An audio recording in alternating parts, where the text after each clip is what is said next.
দশা হবে সেই সময় আমি নদিয়ায় যাব। বলছে আমি আপনি তো দূরের কথা, যার দেহের মধ্যে ভগবানের রক্ত ছিল, মানে কৃষ্ণের বোনের নাম কি মা বলো? সুভদ্রা, তাই তো? আমার কৃষ্ণের আপনার সখা হচ্ছে অর্জুন, সেই অর্জুন আর সুভদ্রার পুত্র হচ্ছে অভিমন্যু, আর সেই অভিমন্যুর পুত্র হচ্ছে রাজা পরীক্ষিত।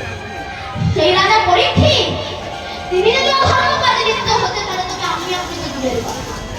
কেন না, যখন পরীক্ষিত মহারাজ যজ্ঞ সম্পূর্ণ করে ফিরে আসছে সেই সময় উনি একটা আর্তনাদ শুনতে পেলেন। কি?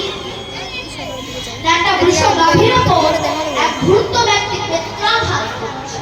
এদিকে দিয়ে যা। পরীক্ষিত মহারাজ তখন বললেন আমার রাজ্যে তেমন হয় না,